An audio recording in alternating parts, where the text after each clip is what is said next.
Disney adults, but not in the way that other people hate Disney adults. Ordinarily, I would never say this because I believe that the mass Disney adult hate train is out of jealousy or some weird depressing cynicism that I just can't be a part of, especially because I myself am a Disney adult. Yes, it's cringe, but also it's the most fun thing in the world, and the community for the most part is pretty harmless. Like, I'm sorry you couldn't pay me to hate the plus size park hoppers, like I truthfully just don't care. The specific kind of Disney adult that I take issue with is the elitist Disney loyalist. This type of Disney adult will shun every other theme park despite never going there. And they'll be sure to call you poor for going to Universal because who goes there other than poor people, right? I mean, like, why would you want to go to the optimal, better theme park for a lower price when you could just go to Disney and get crowd crushed? Ooh! Ah, the ghetto! The ghetto. Ooh! Ah, the ghetto! The ghetto. Ooh! Ah, the ghetto! The ghetto. The ghetto. What is this, honey? I mean, there are at least 50 TikToks with this exact sound, with the exact scenario, and it's like unoriginal, unfunny, and overdone to say the least. These Disney adults are why Disney keeps getting worse, and I will always blame them. I don't care. Because Disney knows that no matter what they do, these people will stick around. The reason they won't see Epic Universe as true competition is because their loyalists probably won't even pay Epic a visit. They're like little piggies, and every so often Disney will walk into the pen and drop actual slop into it, and they will eat up every single bite and then beg for more. I mean, personally, I can't think of a single recent ride that Disney has done that I've been thoroughly impressed with the exception of Cosmic Rewind. But even then, I can sit there and be like, yes, this roller coaster is really good, but also it doesn't fit with Epcot. Sometimes it's just that simple, and if the majority of these Disney D-riders had a little critical thinking, maybe I wouldn't be so irritated. But it seems as though for the past many years now, Disney hasn't been able to think up a good idea. It's truly driving me insane. Muppets getting replaced with Monsters Inc., Dinoland being replaced by Tropical Americas. What? Who was like, you know what, we really need an Animal Kingdom? Indiana Jones and Encanto. Like, what is the correlation? I mean, I have no doubt that Disney is doing this because they intend on Encanto being their new cash cow. I mean, the movie was remarkably popular. I can totally see it getting the Frozen treatment. And God, speaking of Frozen, we just now got rid of the projected faces. I mean, I would be happy, but seriously, they shouldn't have looked like that to begin with. I can't even fathom why they went with projected faces to begin with. It just simply looked bizarre, and when they malfunctioned, it was downright terrifying. I much prefer the Frozen ride in Tokyo Disney, and I hate saying this because it just makes me think of the thing in Japan image, but the Asian Disney parks are just doing so much better than the others. The animatronics look better, the theming for the actual parks look fantastic, like actually magical.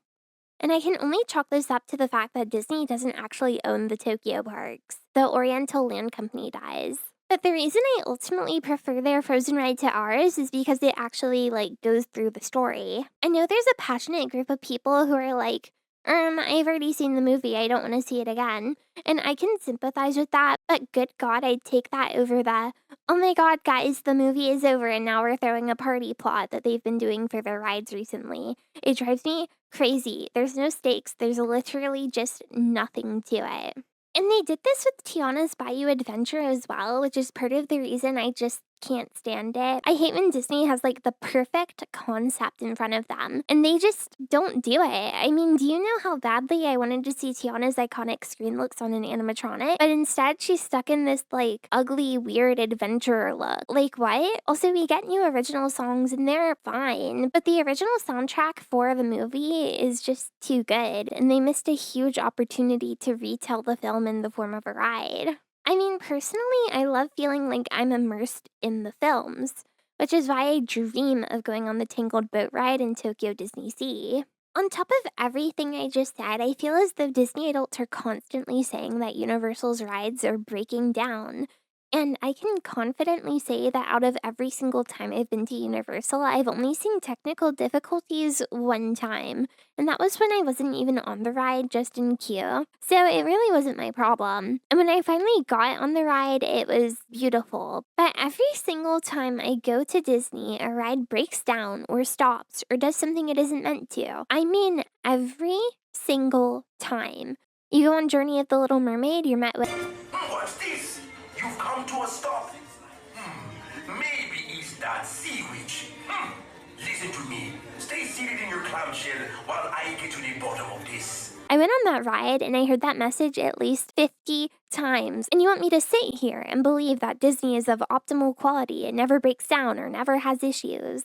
I mean, holy shit, is this just meant to be normal? I shouldn't wait for a ride for ages just to be stopped every millisecond for a technical difficulty. And the aerial ride has always had problems. I've heard some things about them not being able to really fix it, and that's neither here nor there because they desperately just need to give that ride a refresh or something. Don't even get me started on the animatronics on Tiana's Bayou Adventure. It's like finding a ride POV where every animatronic works is a miracle from the mouse himself. I don't understand why they take such an animatronic heavy ride and replace it with a ride with only a few heavy hitters that don't even seem to be made for the climate they're in, because they simply don't function half the time. And I swear to God, the only thing that Disney ever had over Universal for a while were their quality animatronics. But now I just think Universal blows Disney out the water, I'm sorry. The animatronics on Monsters Unchained genuinely left me stunned. The whole ride was just perfect. I really don't have words for it. The theming in general at Epic really sincerely outdoes Disney, especially in Super Nintendo World. Everything is just so beautifully done, it really took my breath away.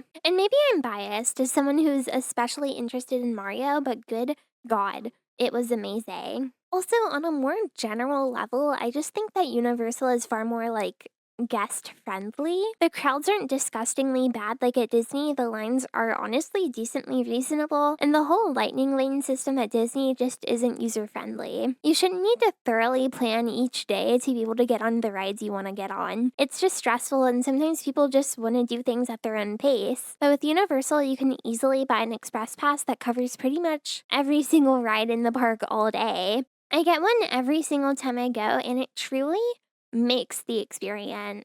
Especially for rides with the longer wait times, I basically walked on to Donkey Kong when I went to Epic for the first time. So it genuinely feels like Universal is doing pretty much everything better than Disney. They have better theming, more thrill, better animatronics. I mean, I don't know what else to say.